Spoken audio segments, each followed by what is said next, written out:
we'll do all the 7 embodied grahas with Rahu. So first we'll do Rahu conjoining the Sun. So it's this lift off. The rocket is launching into the space of Rahu. And now Sun is a creative inspiration which, if followed through, brings out all the soul qualities as described in the Bhagavad Gita. But when Rahu is with the Sun, the person can follow their inspirations but not necessarily follow through. Right? So there's a lack of consistency because there's an inexperience with Sun. There's an inexperience with following creative inspirations. There's the light is sort of obscured by Rahu. So one, it's like sun rising at 5 in the morning one day and 8 in the morning the other, and then choosing not to rise the next day. Right? So you see the plants, the animal kingdom, the whole rhythm required to nurture and grow something gets destabilized. And this is essentially because the person is still finding themselves in some ways. They are still searching about who they are, what are the possibilities of life, what would they want to dedicate and burn their sun for, where do they want to shine their light constantly. You'll see Rahu Sun people being very consistent and focused on something for like 4 or 5 or 6 years, and then suddenly fluctuating into another direction, and then maybe returning to that thing again. So you'll see there's the fires of inspiration are burning inconsistently. Any planet with Rahu must be experienced and developed, and thus become the evolutionary goal for the individual. One fails and falters with that planet, and thus eventually learns the many painful lessons and becomes a complete being. The personality overcompensates with their sun when Rahu and Sun are together, and try to seem bigger than their actual size. This creates false personas and false sense of self. This false word shall not be taken in a truly negative sense. False and only in the sense of not really being themselves. Now, and at the same time, to be themselves, they must take on these personas. So it's again a paradoxical statement, a paradoxical way how this functions, and Rahu almost always is working with paradoxes.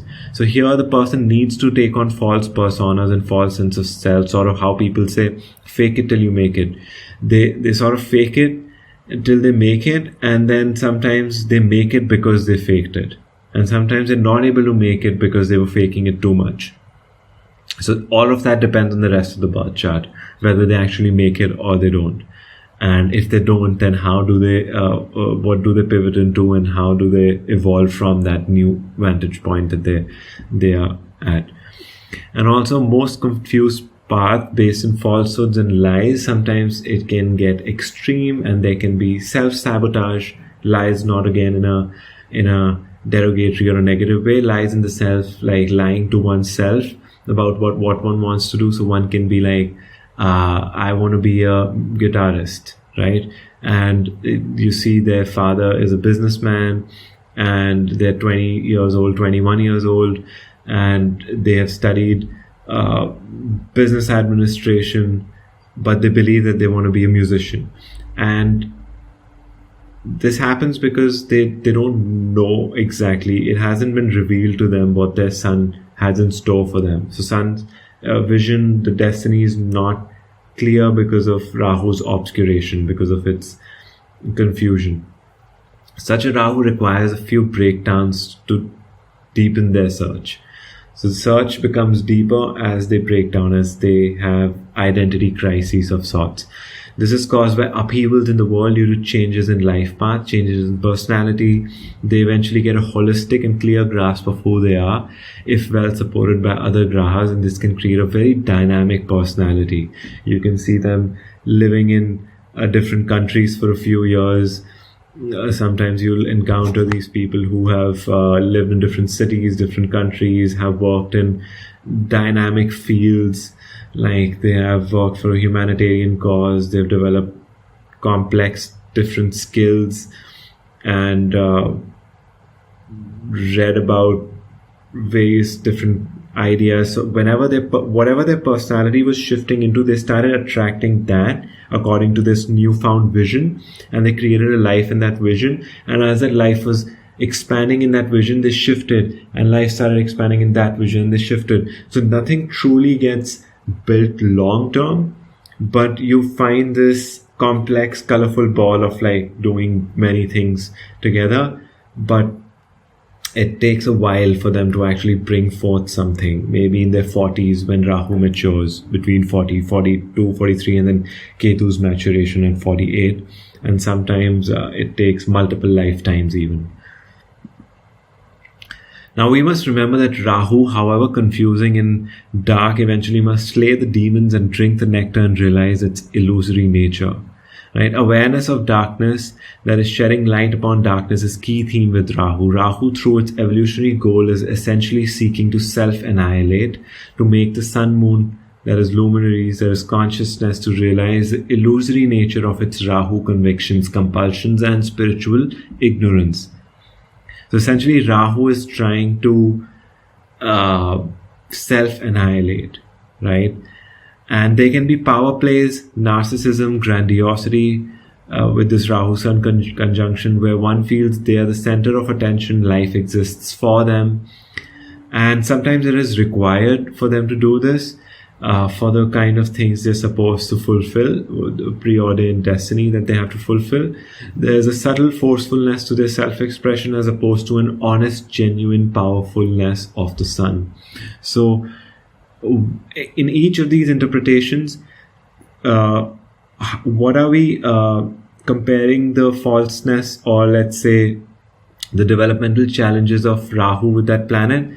Use the exaltation expression of that graha, or use the own house dignity expression of that graha.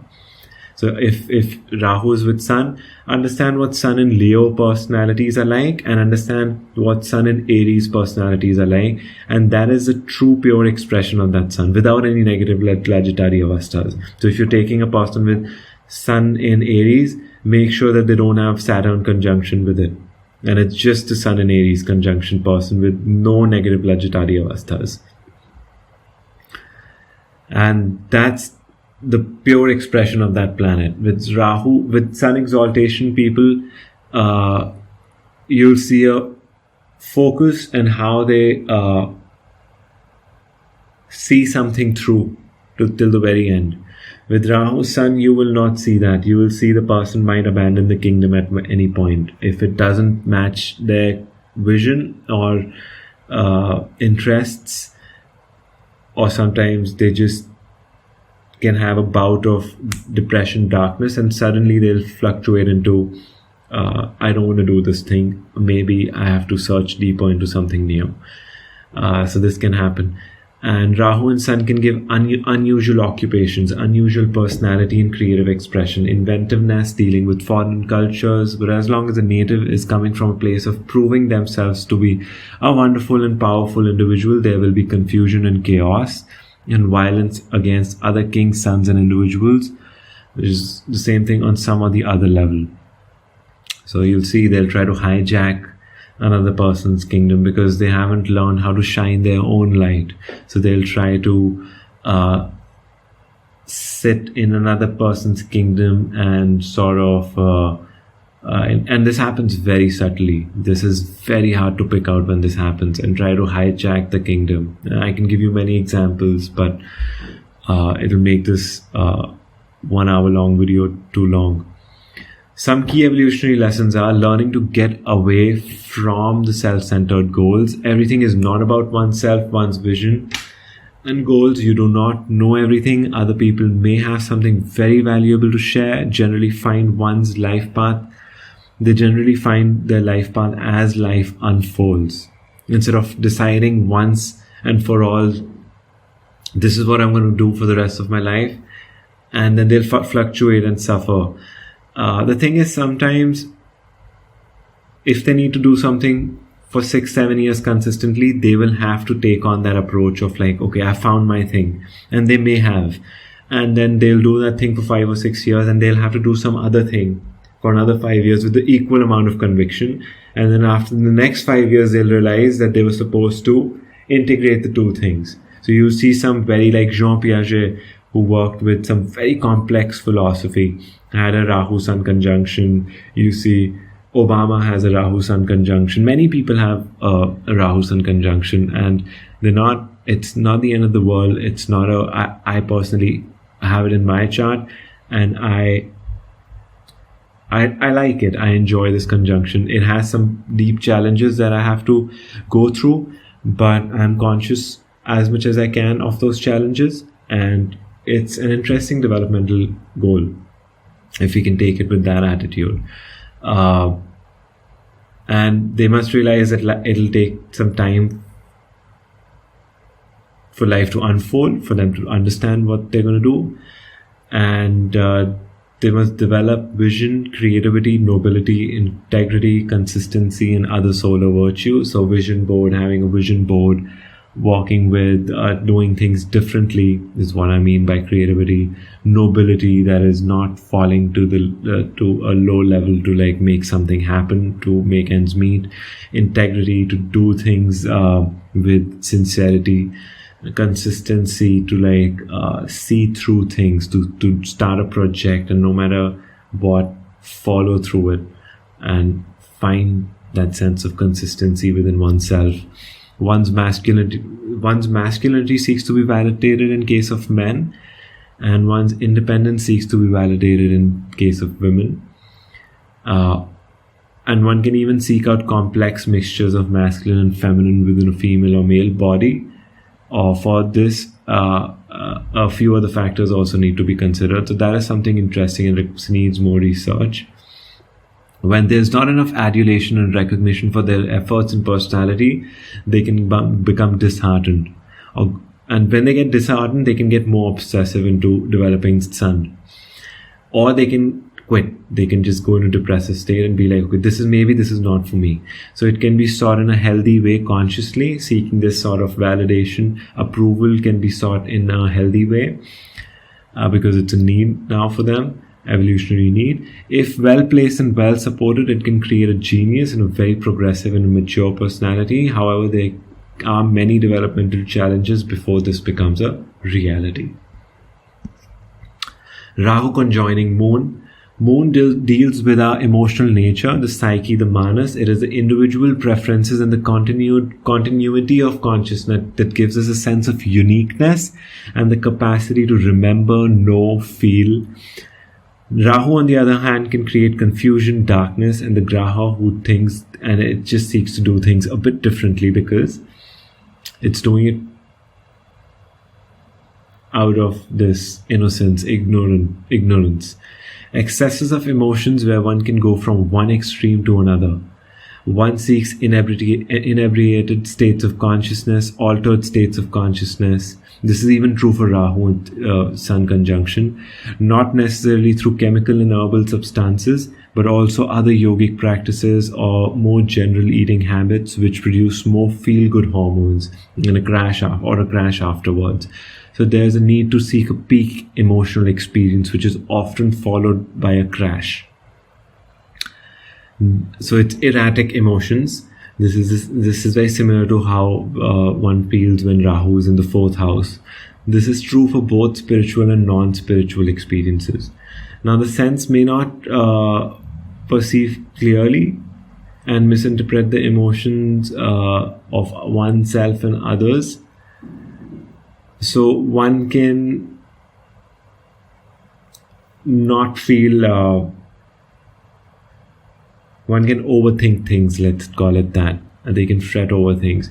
There is always a high degree of neuroticism with this conjunction. So it also makes a person very creative and the personality very, very adaptable, very malleable. So malleable that they can lose themselves. Even Rahu Sun and Rahu Moon, both, the personality is not a rigid persona. You'll see these person can get along with anyone. They like all kinds of things. They can like all kinds of musics. They're not very rigid in anything that they do.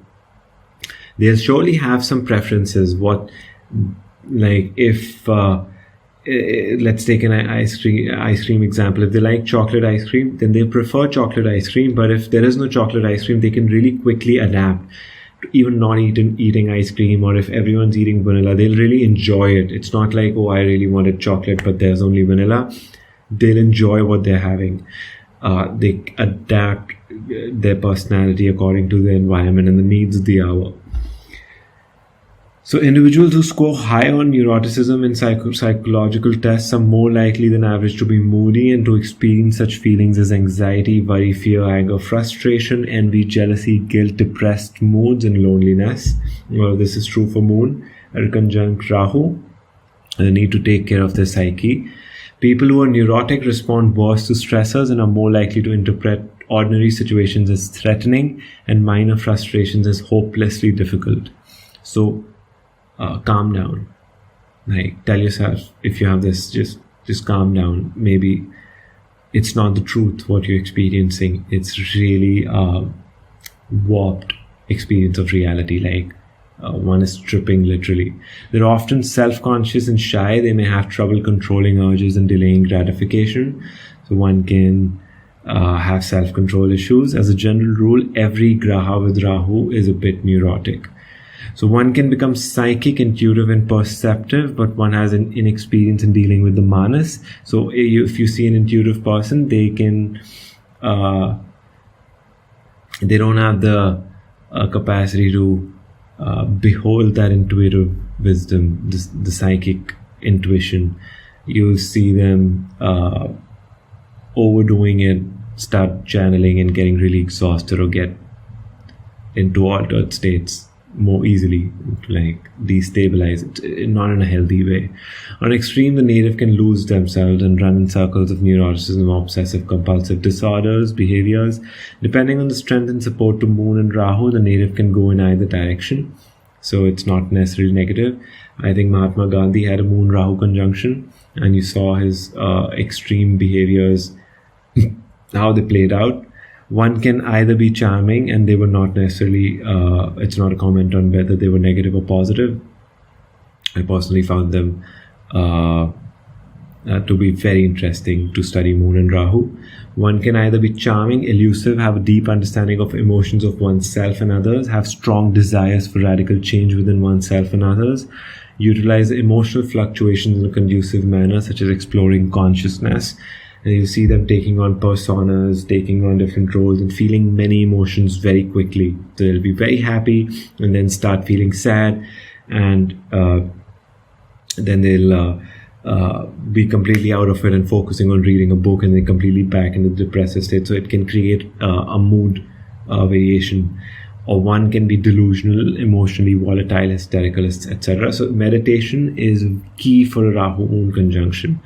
And I hope that the ones that have this practice breathing techniques and stabilizing their emotional body as much as possible. One must develop a clear sense of self, clear boundaries, and listen and trust a therapist whom they can confide in, consistently create order within their otherwise chaos-seeking psyche. If this is consistently pursued, the Moon Rahu conjunction create a more creative and eccentric personality who has much to offer to the world by pushing the envelope in some way.